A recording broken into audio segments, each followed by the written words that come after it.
श्रेयांश इकडे बघ. बरं मला सांग, आपल्या भारताचं संविधान कोणी लिहिलं?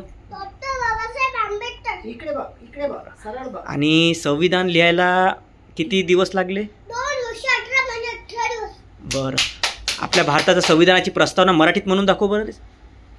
मराठीमध्ये इंडिया सॉरी नाही, आणि भारताचे हां मराठीवाली म्हणून दाखव.